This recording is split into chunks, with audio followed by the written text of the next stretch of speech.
Hello friends, we are going to start our new chapter 4, Principle of Mathematical Induction of NCERT for class 11th. यहाँ हम लोग introduction से start करते हैं। सबसे पहले मैथमेटिकल इंडक्शन जो है that is a part of mathematical reasoning. इसमें एक हमारे पास सबसे पहले स्टेटमेंट होता है। तो स्टेटमेंट क्या होता है कि statement is a sentence is called a statement if it is the true और फॉल्स। कोई भी डिक्लेरेशन अगर हमें दी हुई है जो कि या तो ट्रू है या फॉल्स है तो उसको हम लोग स्टेटमेंट कहते हैं।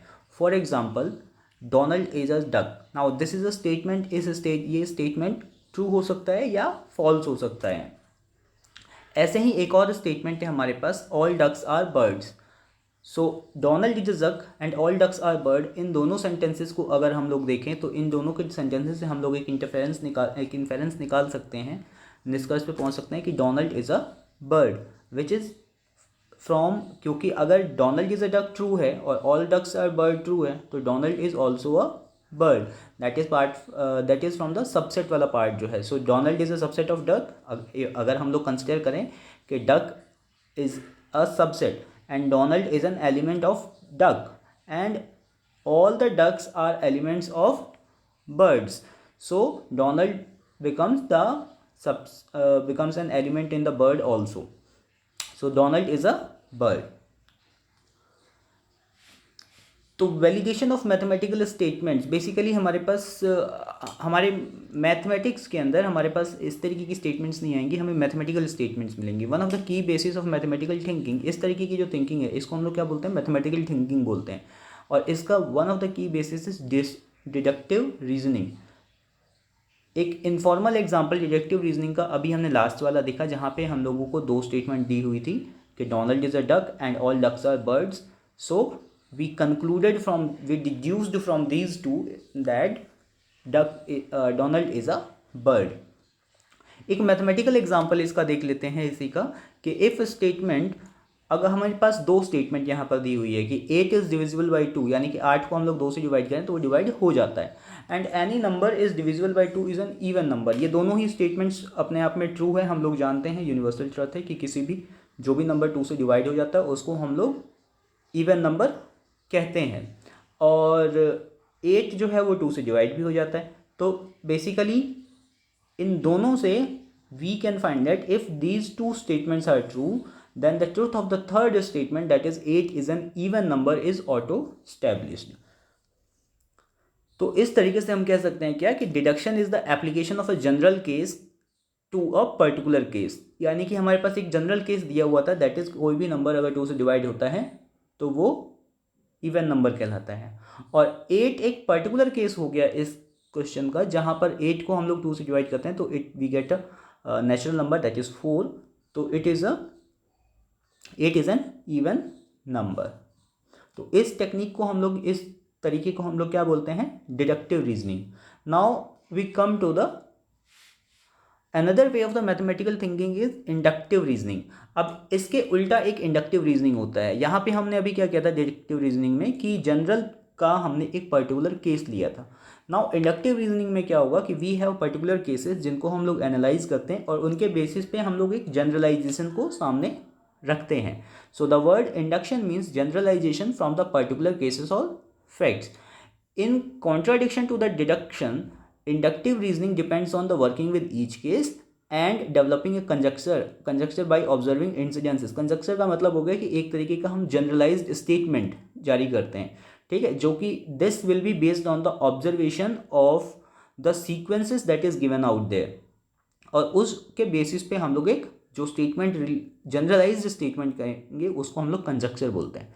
एंड वी हैव ऑब्जर्व कि हम लोग हर एक कंजक्चर, हर एक एलिमेंट के लिए इस कंजक्चर को चेक करते हैं। अगर ये ठीक है तो we say that this part is true. So this is called inductive reasoning. तो प्रिंसिपल ऑफ मैथमेटिकल इंडक्शन क्या कहता है कि सपोज एक Pn एक गिवन स्टेटमेंट है जो कि n एक नेचुरल नंबर के ऊपर है। सपोज यानी कि जैसे हम लोग पॉलिनोमियल फंक्शंस देखते हैं कि पॉलिनोमियल फंक्शंस क्या होते हैं, x की पावर के फॉर्म में होते हैं। ऐसे ही n एक नेचुरल नंबर है, उसके ऊपर एक फंक्शन है जिसको कि हम लोग Pn बोलते हैं। एंड एवरी फंक्शन को हम लोग जब किसी के इक्वल रखते हैं तो it is called a statement, ठीक है, ये मैथमेटिकल स्टेटमेंट हो जाती है।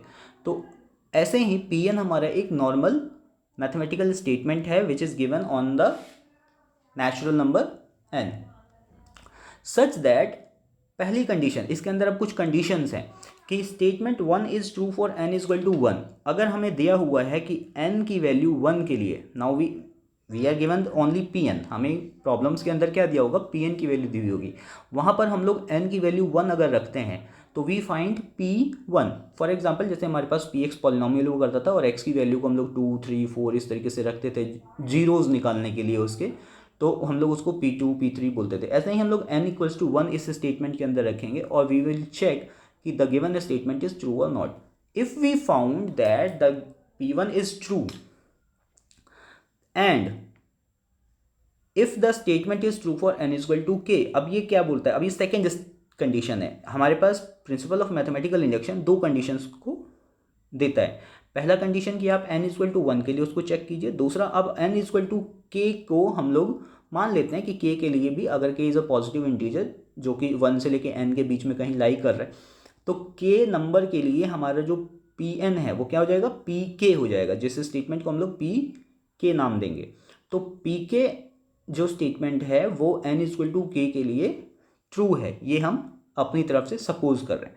अगर हम Pk ट्रू सपोज कर रहे हैं और उसके बाद Pk प्लस 1 को स्टैब्लिश करते हैं पीछे वाले स्टेटमेंट से, ठीक है, तो जहां हमने k रख के सॉल्व किया था वैसे ही हम लोग k प्लस 1 रख के वैल्यू को सॉल्व करेंगे एंड वी विल फाइंड कि Pk प्लस 1, अगर Pk ट्रू है तो Pk प्लस 1 की स्टेटमेंट को हम लोग चेक करेंगे कि क्या Pk प्लस 1 भी ट्रू है। अगर दैट मीन्स हमारा सेकंड कंडीशन क्या कहता है कि truth of Pk implies truth of Pk plus 1, ठीक है। तो दो कंडीशन हमारा कि अगर हमारा P1 n इक्वल टू 1 के लिए P1 ट्रू है और दूसरा अगर Pk ट्रू है और अगर हम लोग यानी कि Pk को ट्रू कंसिडर करें और Pk प्लस 1 ट्रू निकल आए सॉल्व करने पर, then we say that Pn is true for all the natural numbers, यानी कि अगर ये दोनों कंडीशंस मीट करती हैं तो जो Pn स्टेटमेंट हमें दिया हुआ है वो सभी नेचुरल नंबर्स के लिए ट्रू होगा। This is what the principal of mathematical induction says, ठीक है। इसको समझने के लिए हम एक एग्जांपल लेते हैं। अभी ये थियोरेटिकल डेफिनेशन हो गई, now we will take an example to understand this further.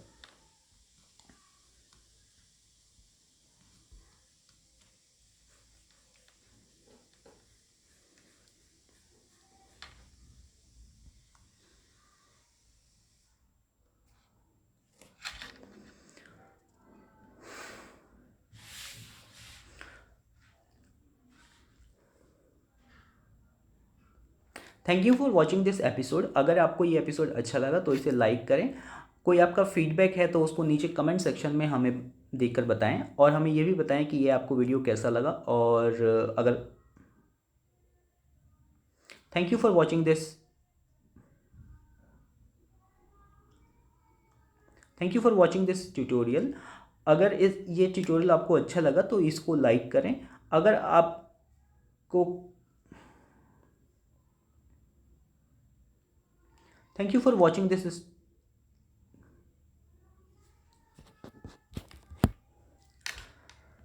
Thank you for watching this tutorial. अगर ये tutorial thank you for watching this tutorial. ये ट्यूटोरियल आपको कैसा लगा नीचे कमेंट बॉक्स में लिख के हमें ज़रूर बताएं। अगर कोई आपका सजेशन है या फीडबैक है या कोई ऐसा क्वेश्चन है या कोई नया चैप्टर है जिसको आप चाहते हैं कि हम उसको इंक्लूड करें तो वो भी हमें लिख के बताएं।